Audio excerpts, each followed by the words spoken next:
El Núcleo Milenio para mejorar la salud mental de adolescentes y jóvenes IMAI, Centro de Excelencia de la Iniciativa Científica Milenio, financiada por ANID, presenta Sintoniza tu salud mental. Un espacio dedicado a la difusión del conocimiento científico sobre bienestar emocional, psicológico y social en Radio Universidad de Chile, 102.5 FM y radio.uchile.cl. Conduce la periodista Antonella Esteves. Sintoniza tu salud mental.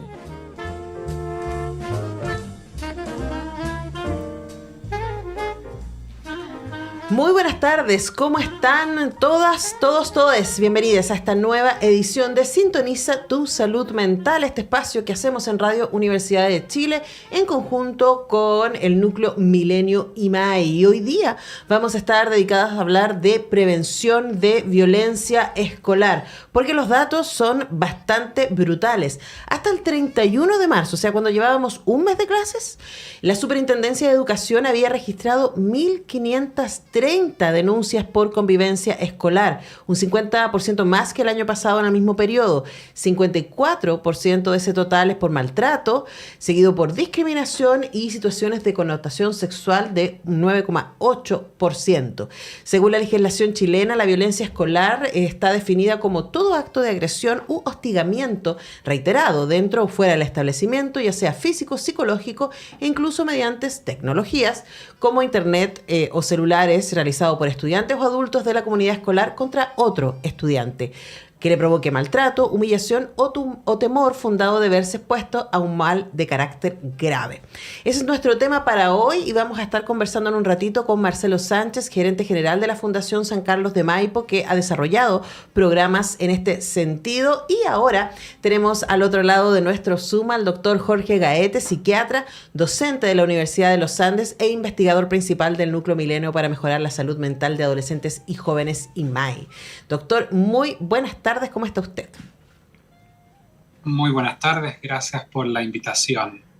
Yo di la definición a partir de la legislación, pero quizás una pregunta que se repite y pensando que uno, por supuesto, tú también tuvo etapa escolar, ¿no?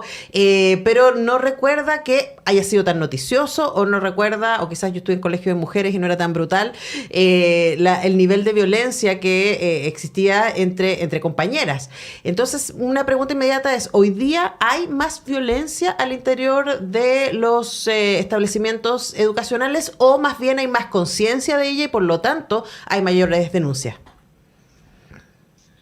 Yo diría que hay que tener cuidado un poquito con las cifras en general, porque depende mucho de cómo se defina y específicamente qué es lo que podamos medir. Por ejemplo, estos reportes que ha mencionado con respecto a la superintendencia son en general comparables de un año a otro y uno puede tener alguna trazabilidad de decir, mira, pudiera ser que esto es distinto. De hecho, algunos reportes muestran que si comparamos estos mismos de la superintendencia con respecto a antes de la pandemia, han aumentado en realidad. Sí. Porque la definición que se utiliza es más o menos la misma y consistente. Distinto es cuando de repente incluimos algunas características específicas de la violencia escolar y en particular lo que sucede con bullying también.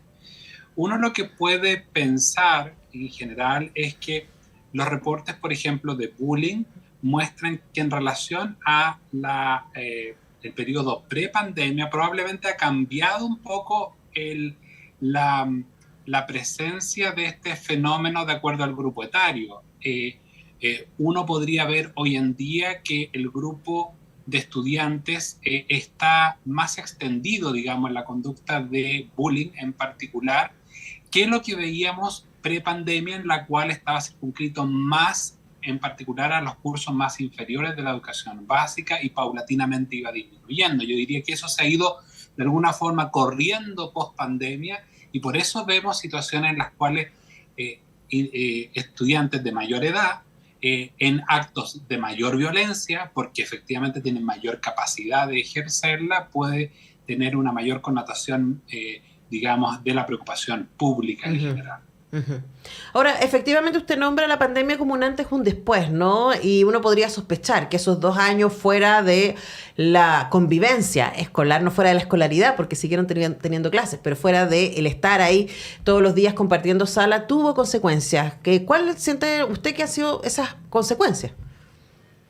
De todas maneras, yo diría que en general, a ver, yo siempre menciono que existen al menos 4 factores que pueden explicar algunos de los fenómenos de violencia escolar que podemos estar viendo desde el año pasado y en particular este año en nuestro establecimiento educacional. Estos 4 elementos son, en primer lugar, así como el CIMSE de ayer nos da cuenta de las dificultades y los retrasos que hay en el aprendizaje, también tenemos que pensar que hubo retrocesos o retardos en el aprendizaje socioemocional. Nosotros hicimos un estudio en plena pandemia en la cual evaluamos, por ejemplo, la expresión de conductas prosociales, entendiendo esta como, por ejemplo, el ayudar a otro, el ejercer una acción de amabilidad frente a otro. Estas disminuyeron importantemente, radicalmente durante la pandemia. Y eso probablemente se debió a las restricciones sanitarias, a la dificultad de interactuar, y esto claramente, el hecho de que no tenga oportunidades para ejercer conductas prosociales también me va retrasando en algunas habilidades de interacción que probablemente se están reflejando como violencia escolar en el día de hoy. Ese es un gran elemento que tiene que ver con un retraso también de habilidades socioemocionales y no solo cognitivas, como nos está mostrando el CIMSE. Otro elemento bien importante es que hubo un deterioro, ya un empeoramiento de la salud mental en general. Los reportes que estamos mostrando que durante la pandemia la población infanto-juvenil, en particular los adolescentes, tuvieron un retraso, un deterioro bien importante en temas de salud mental, aumento de depresión, aumento de ansiedad, y claramente eso los coloca en una posición mucho más vulnerable al momento de tener que regular sus emociones y al momento de tener que interactuar con otros estudiantes. Yo diría que hay un elemento importante también tener en cuenta, el tema de la salud mental. Otro elemento que tiene que ver más bien con el contexto en el cual vivieron y viven actualmente los estudiantes, que tiene que ver el contexto más inmediato, las familias. Las familias sufrieron mucho durante la pandemia. Hubo familias en las cuales tuvieron que reducir sus espacios de cohabitación enormemente, es decir, había muchas personas en pocos metros cuadrados, y hubo algunos reportes de organizaciones internacionales que mostraron cómo también se produjo durante este tiempo un aumento de la violencia doméstica. Y eso claramente también puede ser a través del modelamiento o a través de la validación de una forma de interactuar, como es la violencia, puede haberse transmitido también a los estudiantes. Y yo diría que también el otro elemento es el contexto más bien social o de la sociedad en general, en la cual estamos hoy en día en Chile, en donde ha habido un aumento de los actos de delincuencia, de narcotráfico, hay una mayor gravedad y violencia de algunos de esos actos, y efectivamente hay comunidades, barrios importantes que han ido viendo cómo va cambiando un poco el contexto en el cual se desenvuelven los estudiantes, y eso también sabemos que ese es un factor bien importante. La desorganización social, el aumento del narcotráfico o de la violencia en general en las comunidades afecta también la expresión de la violencia en general. Ahora, la violencia escolar es multifactorial. Yo he mencionado algunos de los aspectos que me parece que son importantes como tener en cuenta para tomar algunas medidas en particular, pero existen otros factores que pueden ser importantes también. Ahora, y yo me quisiera quedar con lo último que dijo, doctor, pensando en, como usted dice, hemos vivido cambios sociales en los últimos años respecto a los niveles de violencia que existen en muchas poblaciones, en muchas villas, pero yo creo que también, y aquí lo propongo como teoría, también hemos vivido un cambio en los imaginarios asociados a la violencia. Quizás en unos años atrás los chicos de una población te podrían decir que querían ser futbolistas de grandes, ¿no? Y era muy extraño que un chico te dijera que quería ser gangsta, ¿cierto? Que quería ser narco, que quería ser cantante de trap, y además pensemos que en nuestras poblaciones el mundo del trap en muchos casos está bastante asociado con el mundo del narcotráfico.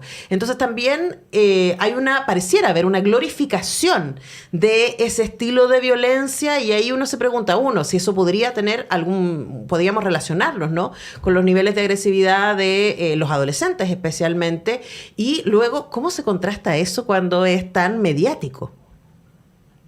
De todas maneras, yo diría que hay dos comentarios un poquito que uno podría hacer con respecto a esto.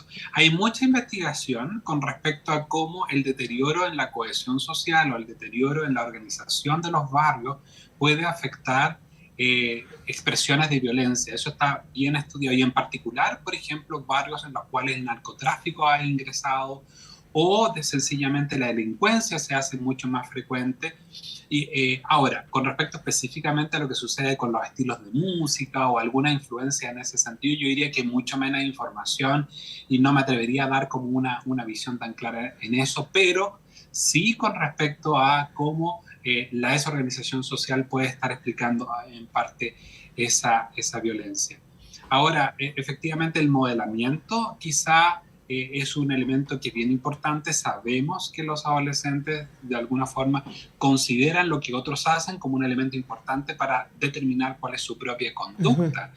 También, y ahí tenemos una especial, digamos, responsabilidad desde el punto de vista de los medios de comunicación, en donde, como tú dices, a veces se glorifica, a veces se normaliza quizás ciertas conductas, por ejemplo, en que en algunos videos musicales aparezcan algunos de los protagonistas con imágenes de armas de fuego, por ejemplo, o en acciones de violencia, que uno dice, bueno, eso claramente puede estar influyendo algunas de las conductas. Yo diría que hay un elemento ahí de tener cuidado de cómo uno puede, de alguna forma, ir guiando especialmente a la población adolescente para poder tener un diálogo y una comprensión acerca de estos fenómenos musicales o fenómenos de influencia popular que pudieran afectar su conducta.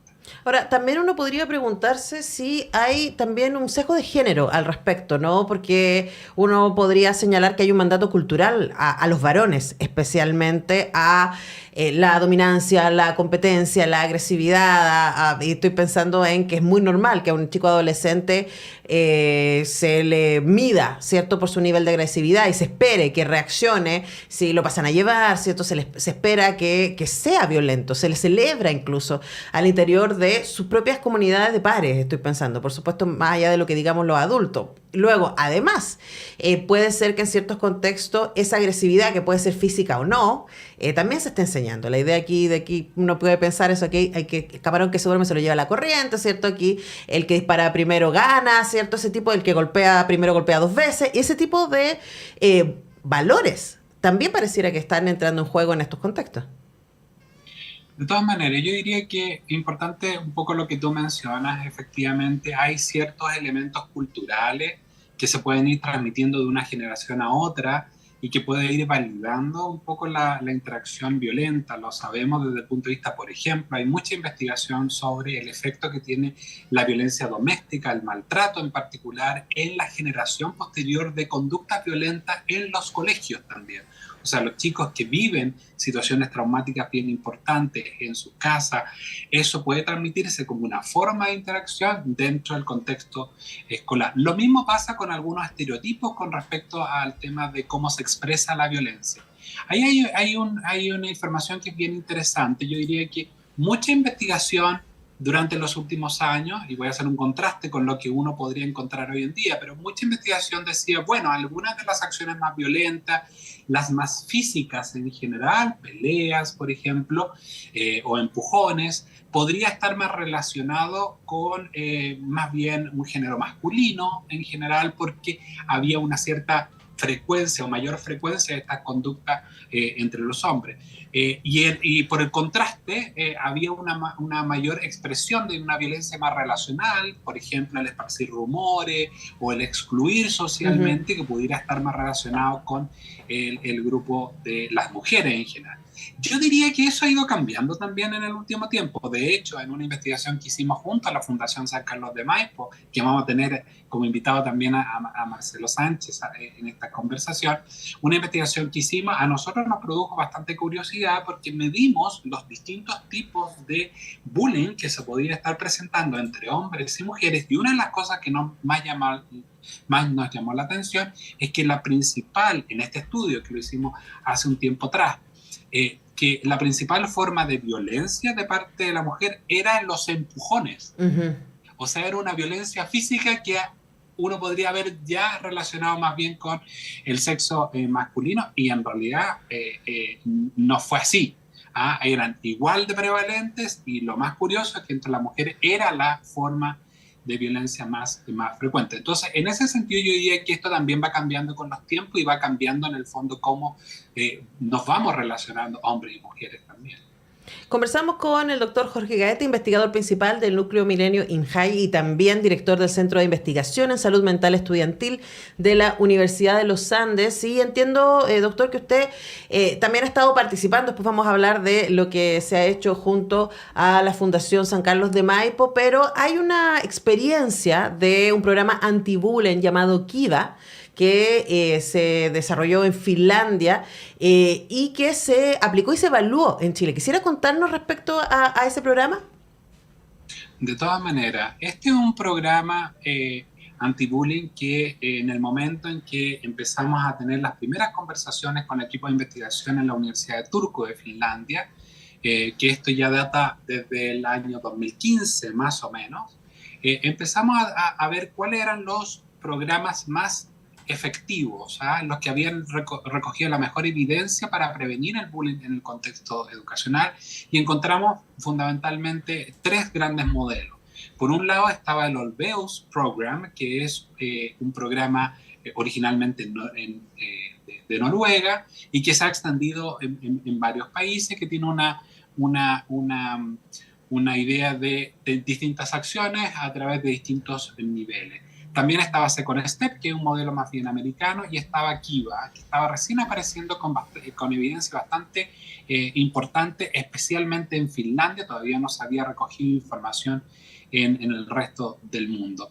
Y cuando empezamos a ver cuáles eran las opciones para poder traer a Chile y adaptarlo, vimos que Kiva tenía algunos elementos que eran bastante novedosos. Por un lado, tenía un componente tecnológico como un videojuego que podía ser evaluado y podíamos ver qué había de efectividad de eso, pero también tenía un elemento muy interesante y que mucha de la evidencia estaba apuntando de la necesidad de poder trabajar con los testigos, no solo con las víctimas uh-huh. y los perpetradores, sino que especialmente con los testigos. ¿Cómo podíamos empoderar de alguna forma, ayudar y desarrollar habilidades en los testigos para poder apoyar a la víctima, pero al mismo tiempo generar una cultura de poca tolerancia frente a la conducta de bullying? Eso era uno de los elementos que más nos impulsó a trabajar con Kiva en su tiempo.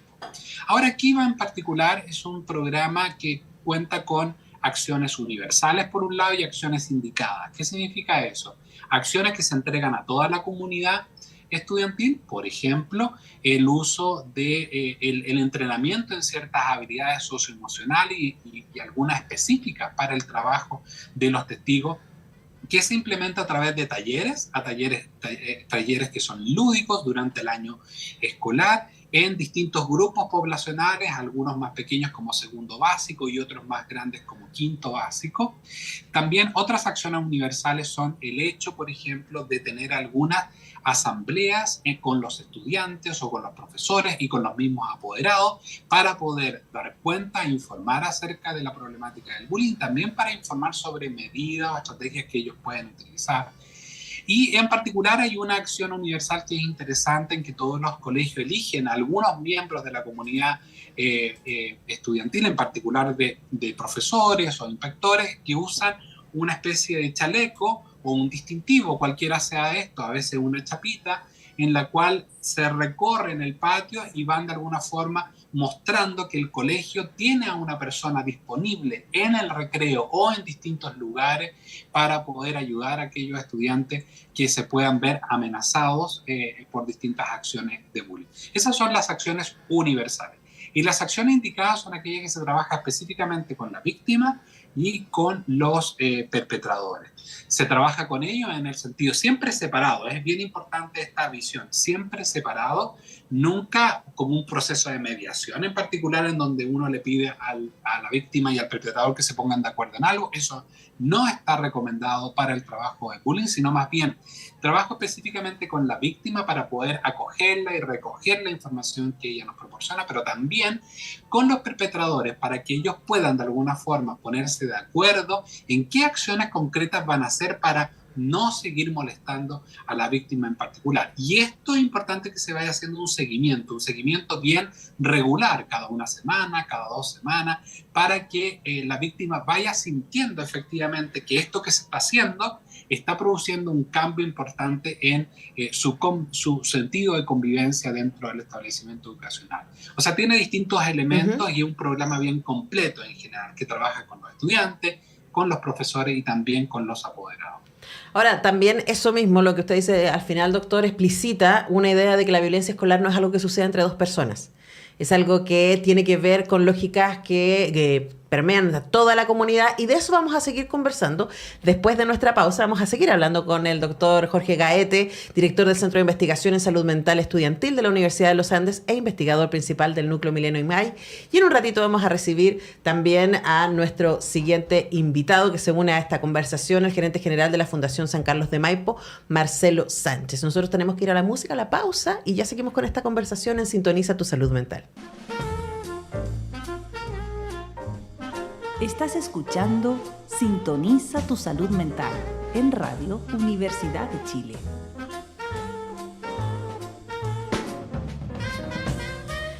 Tremendo el tema que estamos conversando hoy día en Sintoniza tu Salud Mental. Estamos hablando de prevención de violencia escolar y estamos hablando de violencia básicamente y de cómo esta permea lamentablemente a todo nivel en nuestra sociedad. Y claro, nos escandalizamos por lo que está pasando en los colegios, pero yo digo, invitémonos a detenernos en lo que está pasando en el Congreso también y cómo los adultos estamos tratándonos y qué ejemplo estamos dando hacia nuestros jóvenes, ¿no?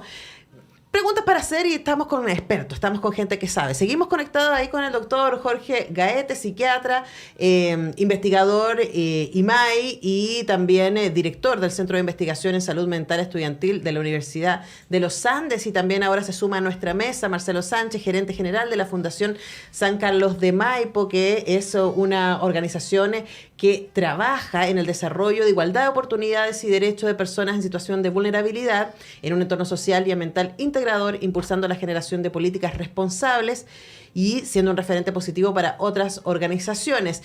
Y esto lo han hecho y han estado colaborando con IMAI en una investigación que fueron a presentar hace poquito a Washington, pero primero le damos la bienvenida a Marcelo. ¿Cómo estás? Muy bien, muchas gracias. Muchas gracias por la invitación y qué gusto también compartir con nuestro amigo Jorge, que ya llevamos muchos años también trabajando en esto del desarrollo de las habilidades socioemocionales a través de programas basados en la evidencia. Es decir, no intuitivos, no que nos parezca una buena idea, sino que muestren resultados y que esos resultados realmente generen un cambio positivo, un factor protector frente a los factores de riesgo que surgen en el desarrollo de los niños. Ahora, eso es importante, ¿no? Porque es de lo que vamos a hablar, que es de este programa Saliendo Aprendo, es al mismo tiempo un ejercicio de intervención, pero está basado en investigación. Sí. Hablemos de la investigación primero. A ver, lo primero que hay que comprender es que en nuestro país los programas basados en la evidencia escasean. O sea, es muy difícil encontrar en la oferta pública y en la oferta privada programas que tengan estándares de investigación que permitan garantizar que al realizarlo de una determinada forma vas a obtener un determinado resultado y que hay lo que se llama en investigación un principio de causalidad. Es decir, que los componentes del programa van a ser los que van a explicar el cambio en el comportamiento del niño. Entonces, no se trata de cualquier cosa, sino que es aquello que hace el programa lo que va a lograr que la realidad del niño cambie. Entonces, cuando hablamos de programas basados en la evidencia, entendemos que existe un componente teórico, pero ese componente teórico tiene a la base una cantidad de componentes que tienen un principio activo, igual que el Panadol. Tú tienes una receta, el Panadol sirve para algo específico y actúa de una manera específica y obtiene el resultado. Ahora, opera sobre determinado supuesto, opera sobre determinada población, opera sobre determinadas formas de implementación.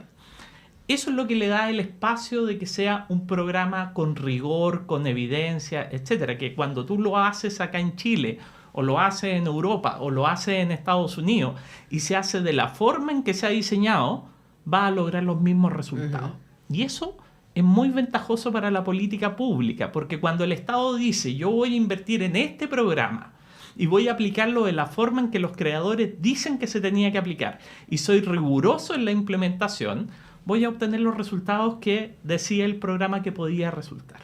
Y eso es clave cuando tú miras la oferta pública, por ejemplo, los programas de reinserción de chicos de la Ley Penal Adolescente. Tú miras todos los programas que evalúa la DIPRE y evalúa el Ministerio de Desarrollo Social, y no hay ninguno que tenga evidencia suficiente de tener buenos resultados. Si tú miras todos los programas de infancia, el año 2017 lo hizo el Observatorio de Gasto Fiscal, observó todos los programas que habían en materia de niñez. 7 de cada 10 programas no tienen resultados. Entonces, se invierten recursos públicos, se invierte tiempo, se invierte la esperanza de muchas familias de poder generar un cambio, y no se logran resultados. Entonces, el llamado es a decir, bueno, cambiemos la oferta por oferta que funcione, que resulte. Y por eso que esto no puede estar ajeno a una evaluación rigurosa. Y con Jorge hemos trabajado durante todo este tiempo para el primer programa que hemos diseñado nosotros como fundación, porque nosotros lo que hacemos es mirar la evidencia afuera, ver quién tiene esos programas, negociar las licencias y traerlos a Chile e implementarlo. Eso siempre lo hacíamos, dijimos, este es nuestro metro cuadrado, no nos salgamos de eso. Pero un día dijimos, ¿sabes qué? Tenemos el humedal de Batuco, queremos restaurarlo, queremos llevar a los niños a conocerlo, y en esto que estábamos viendo cómo desarrollar un programa de educación socioambiental, empezamos a tener hallazgos que nos llamó la atención. Empezamos a ver que los niños se empezaban a portar muy bien cuando estaban en una salida pedagógica, pese a que muchos profesores nos decían, no voy a llevar a los niños porque es muy complicado, se nos va a enredar, van a portarse mal. Y resulta que no solo se portaban bien, llegaban y pasaban las semanas y habían tenido una experiencia de cambio muy positivo. Entonces ahí nos prendieron todas las lucecitas y nos dijeron, ¿no será que acá hay algo más? Y empezamos a investigar con el doctor Gaete, empezamos a tirar estos elementos para ver cuáles eran estos principios activos, cuáles eran estos componentes que estaban haciendo cambios en la personalidad. Y nos dimos cuenta que lo que teníamos enfrente con Saliendo Aprendo no era un programa de educación ambiental, de aprendizaje ambiental, sino que era un programa de educación socioemocional, que operaba a través de la relación con las salidas pedagógicas con la naturaleza, pero que operaba también en el aula, que se trabajaba con los profesores, que se trabajaba en la relación entre los niños, y que la expresión que había cuando salían a terreno era reforzar esas conductas. Y de eso se iba generando un cambio positivo. Esos hallazgos que se hicieron después al medir este programa con el año 2022, hicimos 3 grupos de experimentación. Un grupo con las salidas pedagógicas, un grupo sin las salidas pedagógicas, solamente la intervención en aula, y un grupo de control. Comparado con las salidas pedagógicas con grupo de control, encontramos diferencias significativas de alrededor del 50% en la reducción de los niveles de violencia. Y eso es extraordinariamente alto. Entonces, no son hallazgos definitivos, estamos en camino de construir una evidencia mucho más sólida, pero ya nos está indicando algunos elementos. La interacción con la naturaleza, el trabajo en aula sobre componentes socioemocionales ayuda a la regulación emocional y disminuye los niveles de violencia. Con ese título de la canción, nosotros podemos empezar a pensar cómo vamos construyendo un programa que, modelado de tal forma que se pueda indexar en el currículum de los colegios, pueda masificarse de tal manera de ser un aporte en la instalación de habilidades socioemocionales, que además son precursoras de aprendizaje. ¿Tuviste las estadísticas del CIMSE de ayer? Sí. Los colegios que más subieron en el CIMSE fueron aquellos colegios que además complementaron todo lo que tenía que ver con habilidades socioemocionales. de perogrullo cuando uno lo entiende bajo esta lógica del programa de Saliendo Aprendo. En la medida que los niños tienen una mejor relación entre los pares y con los profesores, se predisponen positivamente para el aprendizaje. Es más fácil aprender matemáticas cuando te estás llevando bien con tus compañeros y con el profe.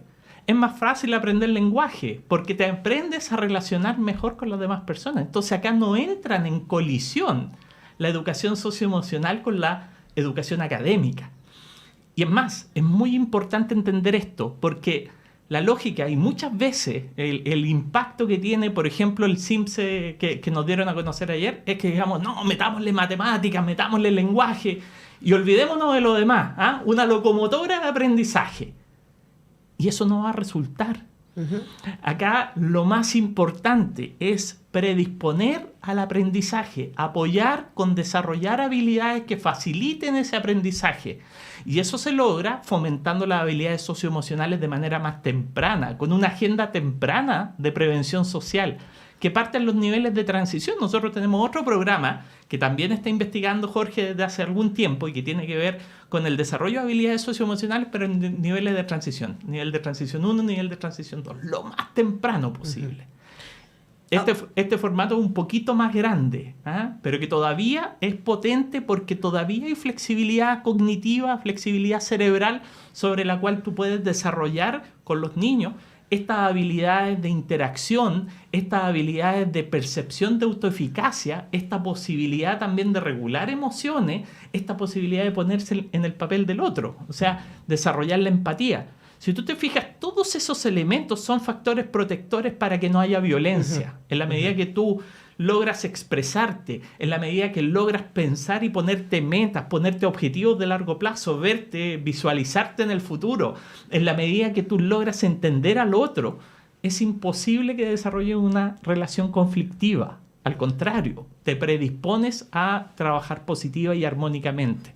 Ahora, en esa misma lógica, ¿no? Y aprovechando la idea de intervención, y como nos contabas, que esta idea de Saliendo Aprendo tiene que ver con sacar a los cursos, ¿cierto? Y llevarlos a una experiencia. Uno se preguntaría, y aquí le quiero preguntar al doctor Jorge Gaete, si necesitamos quizás revisar este ejercicio de cómo estamos poniendo a las niñas, porque los niños hoy día en el colegio están más o menos igual que cuando nosotros estudiamos, y igual que cuando nuestros abuelos estudiaron, o sea, en fila mirando al profe, ¿no? Y esta idea de verticalidad en la enseñanza pareciera ser que es cuestionable en términos de cuánto contenido efectivamente está entrando en nuestras cabecitas, cuánto de ese contenido va a ser práctico según lo que dice el CIMSE, pero parece también que no está siendo eficiente en la construcción de estas habilidades blandas que nos permiten tener una mayor convivencia. Me lanzo ahí como idea,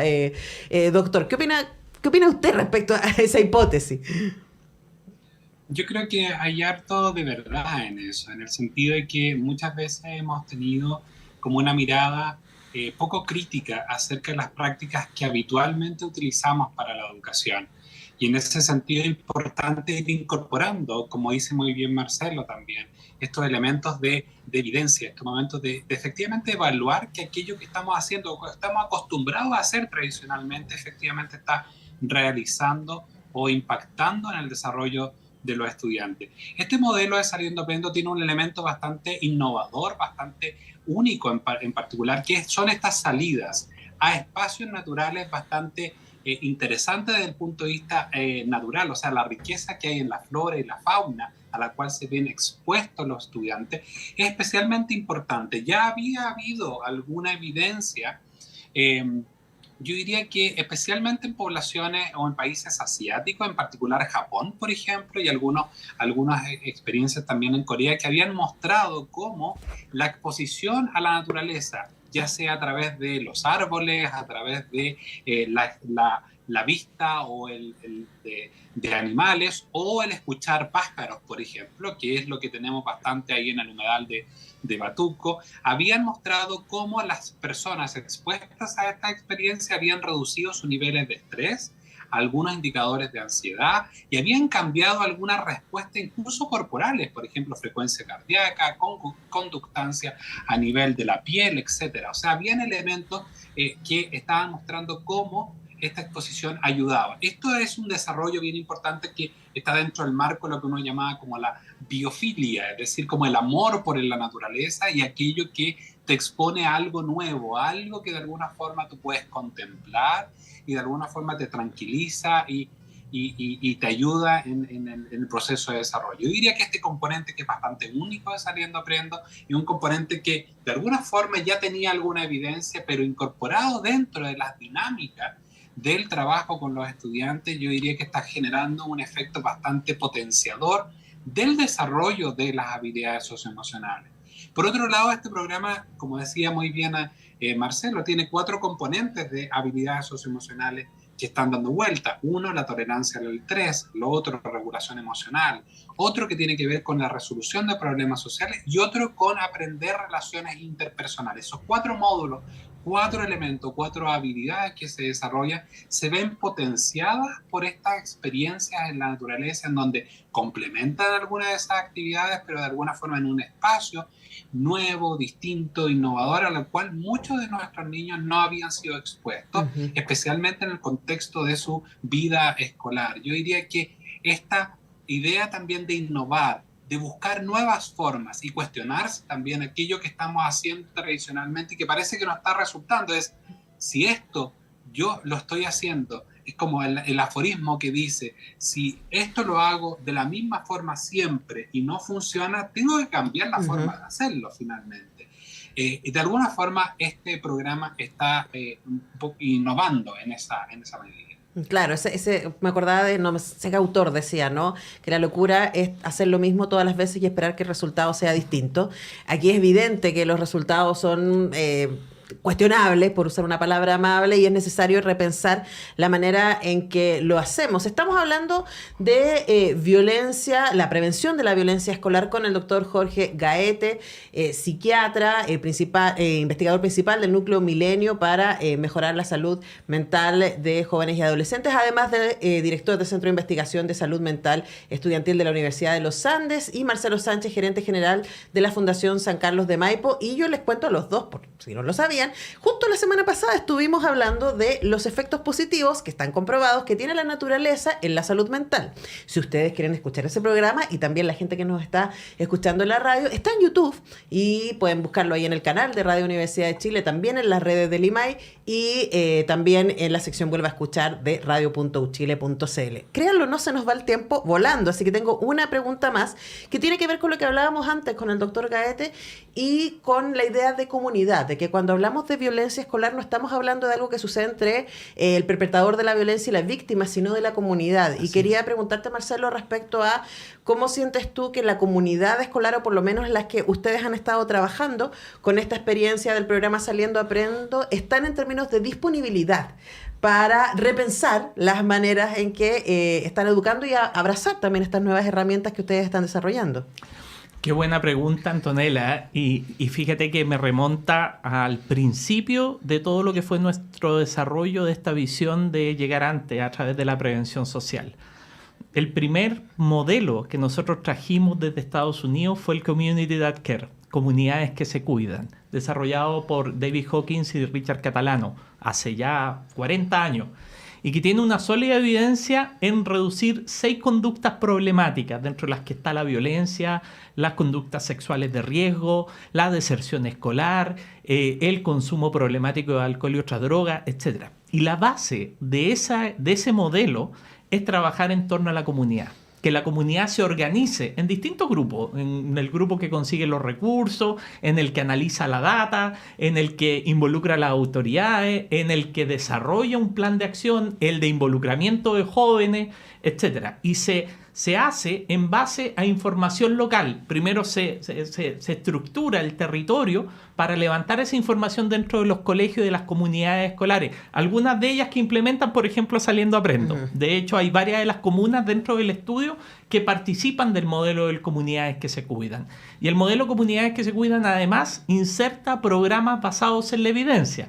Familia Unida, ICPS, PMTO, distintos programas que apoyan, por ejemplo, la crianza positiva, la parentalidad, o programas que se preocupan de fortalecer el rol de padres y cuidadores. Y aquí algo muy importante, si tú miras el conjunto de programas que muestran evidencia en el desarrollo positivo de los niños, prácticamente todos los programas intervienen en los padres y los cuidadores.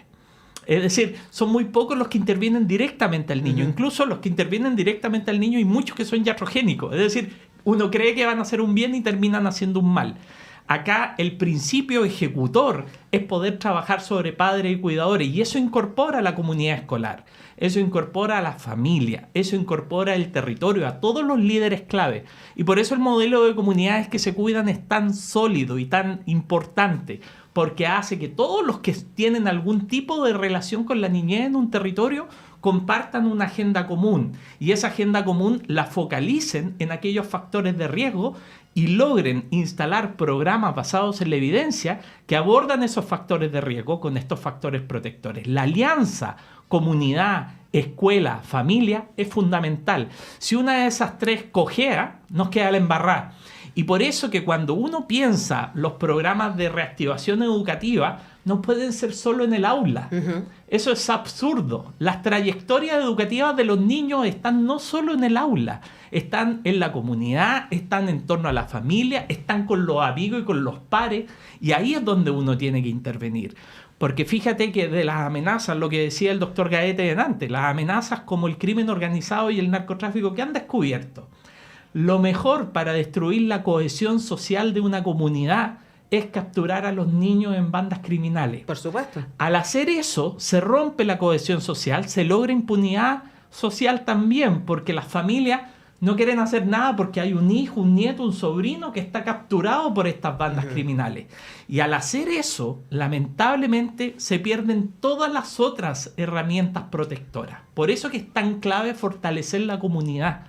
Si nosotros no somos capaces de restablecer la cohesión social, la disponibilidad comunitaria, que los vecinos se involucren, que no te dé lo mismo cuando un cabro chico está faltando al colegio y se está fumando un pito de marihuana en la esquina.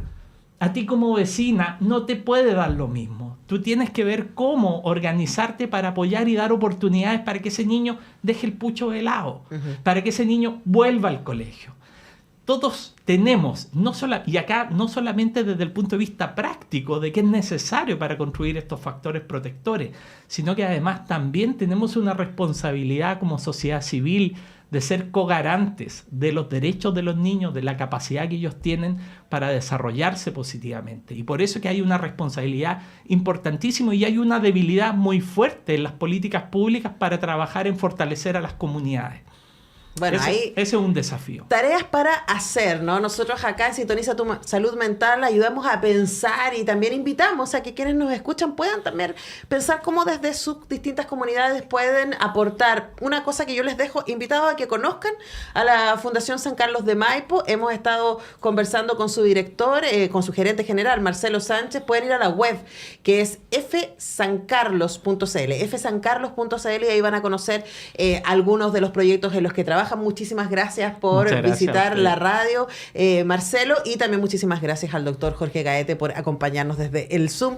Les mandamos un abrazo y nosotros tenemos que rápidamente despedirnos porque ya viene Política en Vivo. Yo vuelvo mañana a las 10 a hacer el semáforo. Muchísimas gracias, Julio, muchísimas gracias, Pato, y querido amiga Alexis, por ayudarnos a poner este programa al aire. Nos vemos la próxima semana. El Núcleo Milenio para mejorar la salud mental de adolescentes y jóvenes y MAI, Centro de Excelencia de la Iniciativa Científica Milenio financiado por ANID, presentó Sintoniza tu Salud Mental. Un espacio dedicado a la difusión del conocimiento científico sobre bienestar emocional, psicológico y social en Radio Universidad de Chile, 102.5 FM y radio.uchile.cl. Condujo la periodista Antonella Esteves.